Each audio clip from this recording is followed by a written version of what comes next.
ये 2 लाख रुपए हैं। उस लड़की ने इतनी बड़ी रकम देखना तो दूर सोचा भी नहीं होगा। ये आप उसे दे दीजिए, वो इस शहर से कहीं दूर जाकर एक नई जिंदगी शुरू कर सकती है।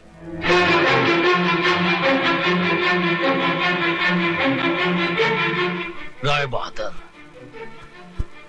सुझाव तुम्हारा बहुत अच्छा है। जरा 1 मिनट यहीं ठहरना, जाना नहीं। 1 मिनट। हाँ,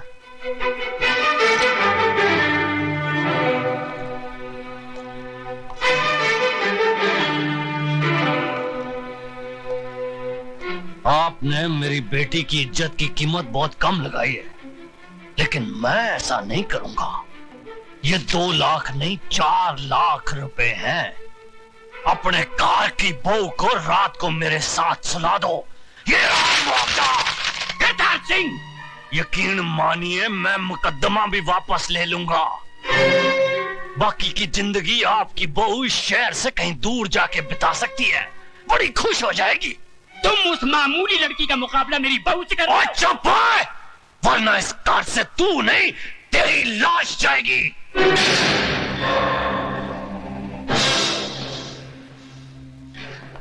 वो दौलत का जिन्ना जोर लगाना लगा ले। जेल की चक्की ना पिसवा दी ना तेरे बेटे को, तो मेरा नाम सरदार करतार सिंह नहीं। फुटे चक देगा तुहाडे सबदे।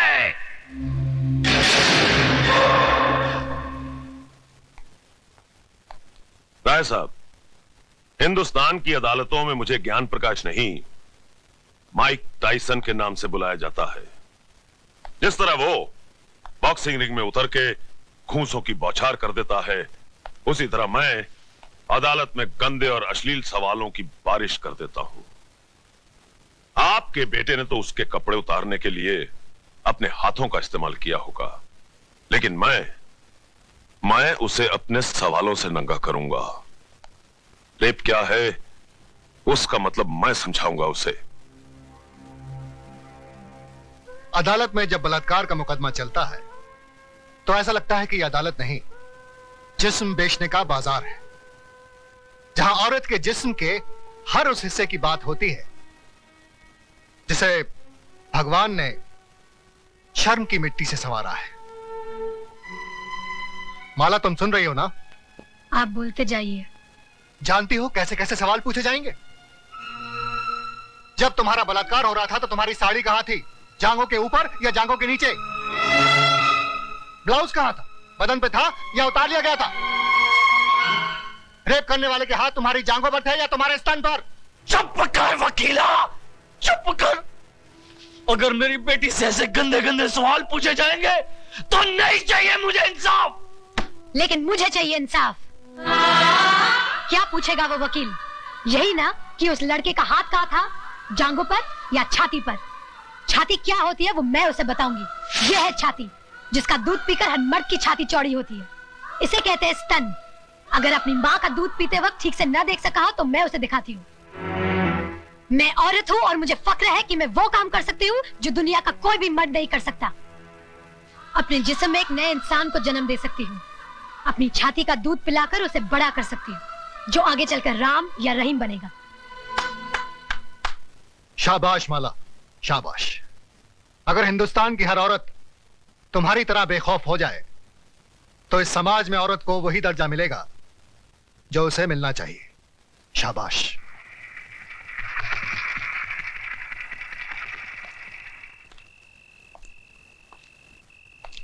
प्रताप। अरे डैडी, आप अंदर आइए ना। नहीं, यही ठीक है।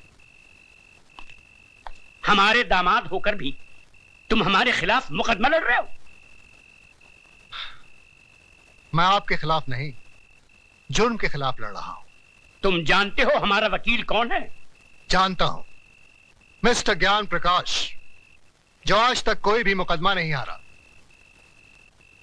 लेकिन इस बार वो हारेगा। क्या सुधा को मालूम है कि तुम हमारे खिलाफ? डैडी, मुझे सिर्फ मालूम ही नहीं है, बल्कि मैंने खुद इनसे कहा था कि माला का मुकदमा ये लड़े। सुधा, तुमने? डैडी, राज के जुर्म को छुपाइए मत, वरना एक दिन। मैं तुम्हारा भाषण सुनने नहीं आया हूं यहाँ। तो फिर आप जा सकते हैं।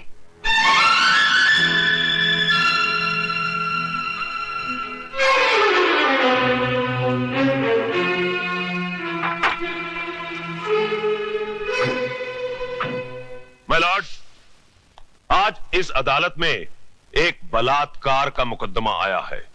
बलात्कार यानी कि एक लड़की के साथ जबरदस्ती करके उसकी इज्जत को लूटना। मेरी राय में ऐसे अपराधी को गोली मार देनी चाहिए।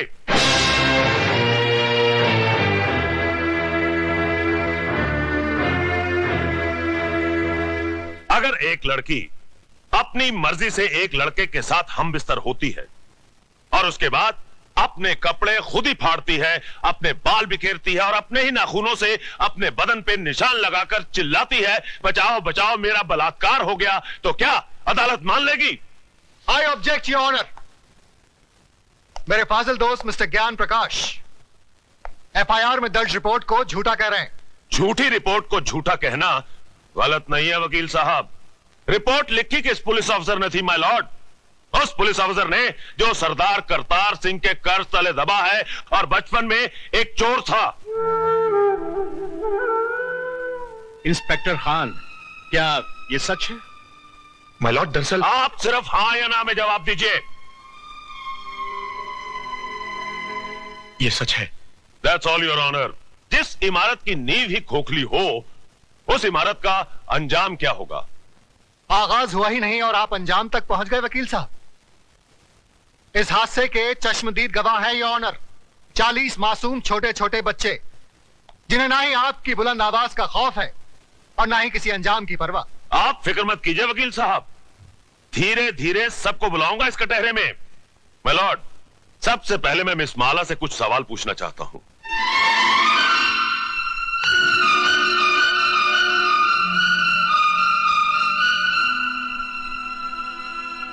मिस माला, आपका यह कहना है कि मेरे मुवक्किल मिस्टर राज ने आपके साथ बलात्कार किया, लेकिन मेरा यह कहना है कि आप अपनी मर्जी से उनके साथ हम बिस्तर हुई और उसके बाद उन्हें बदनाम करने के लिए आपने उन पे इल्जाम लगाया कि उन्होंने जबरदस्ती आपकी इज्जत ऐसा लूटी। धंधा आपके खानदान की लड़कियां करती होंगी, मैं नहीं करती। You bloody! खबरदार, जो एक भी लफ्ज गलत बोला तो आपको शर्म नहीं आती अपनी बेटी जैसी लड़की से ऐसी बात कहते हुए?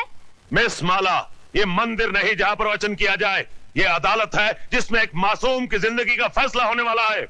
जिसने मेरी जिंदगी को गाली बना दिया वो आपको मासूम लग रहा है, इसलिए कि उसने आपके जेब में हरे हरे नोट भर दिए?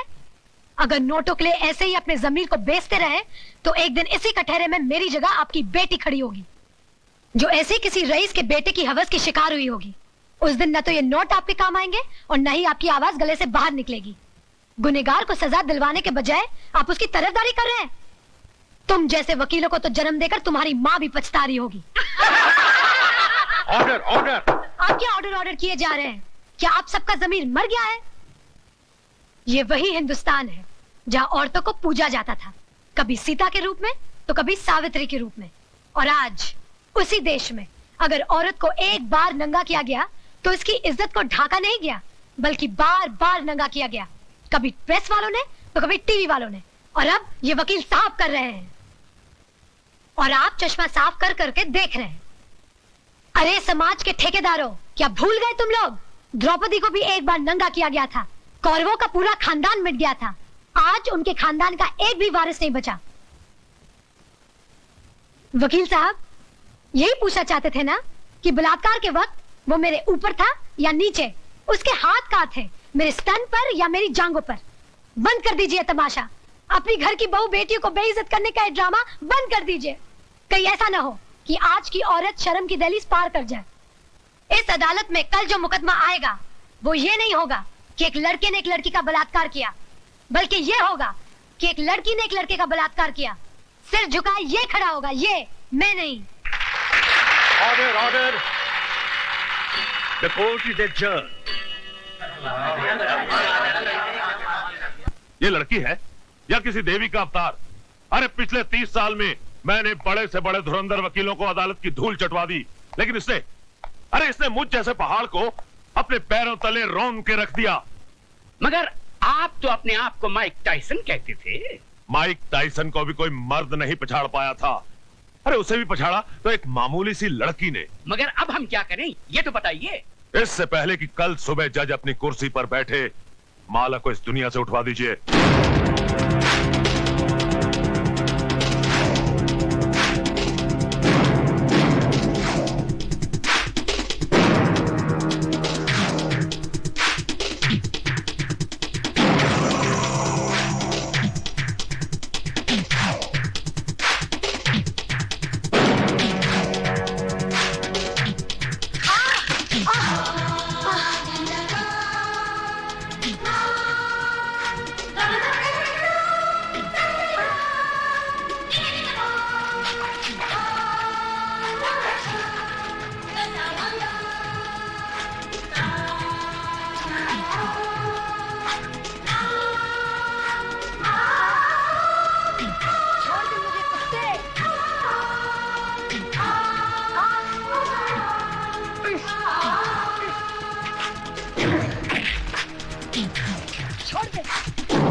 खोल दे साली का मुंह, इसके मुंह में तेजाब डालता हूं।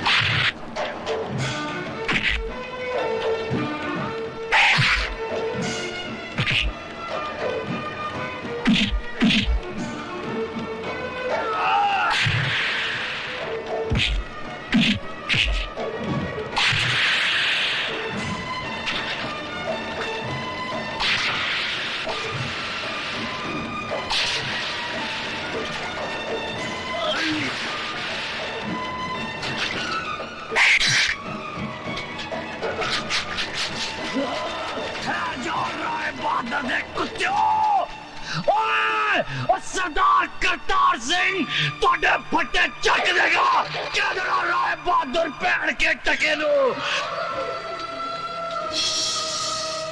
मिलोड, पिछले 30 सालों से मिस्टर ज्ञान प्रकाश इंसाफ के इस मंदिर की चौखट पर अपना माथा टेकते आए हैं।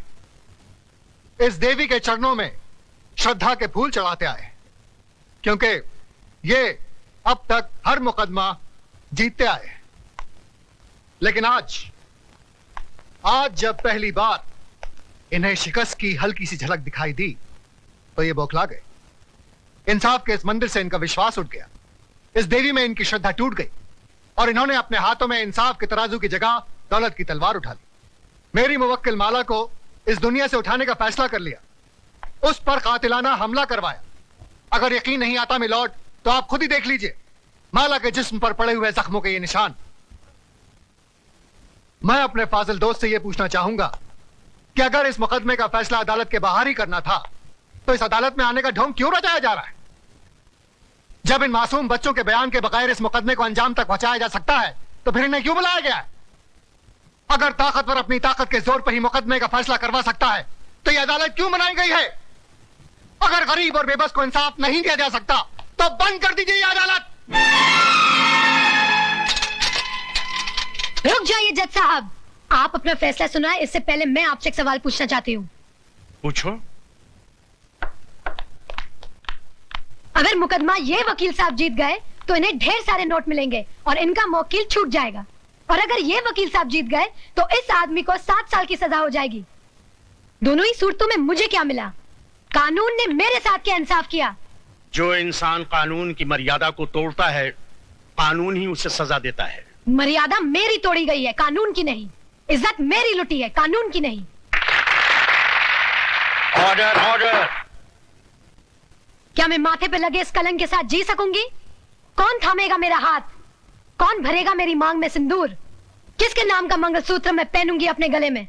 अरे इस देश में तो सीता माँ को भी अग्नि परीक्षा के बाद माफ नहीं किया गया था, फिर मैं तो एक मामूली सी लड़की हूं।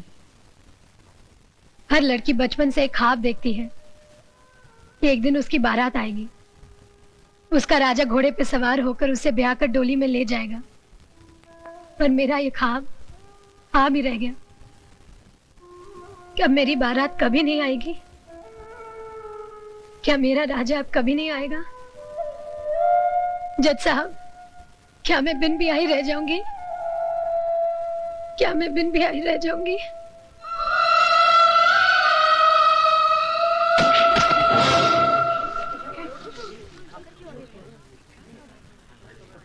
हाँ, अपने आप को दादा कहते हैं।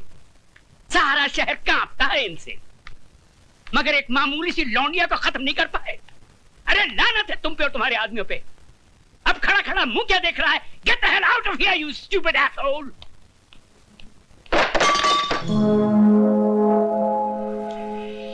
कौन है वहां? सामने आओ वरना गोली मार दूंगा। तुम किस किस को गोली मारेंगे साहब? एक गुनाह को छुपाने के लिए और कितने गुनाह करेंगे? पूरा शहर तुम्हारे नाम पर थूक रहा है, पूरे शहर को मिटाएंगे। साहब, इंसान ही बने रहना, भगवान बनने की कोशिश मत करना, वरना वो ऐसा मिटा देगा कि ना तुम जी सकोगे ना ही मर सकोगे। तुम्हारी ये मजाल कि हमारे सामने जबान खोलो। 40 साल लगे साहब, 40 साल, तब जाके जबान खुली है। पैसों से बहुत बड़े हो गए, लेकिन इंसान छोटे रह गए। कौशल्या, तुम्हें तमीज नहीं मालिक से कैसे बात की जाती है? तुम तमीज सिखाओगी मुझे, जिसने तुम्हारे मर्द को पैजामे का नाड़ा बांधना सिखाया है? अरे बहू, जब घर में आग लगी हो तो पानी डालकर उसे बुझाया जाता है, लेकिन तुम उस आग में तेल डाल रही हो।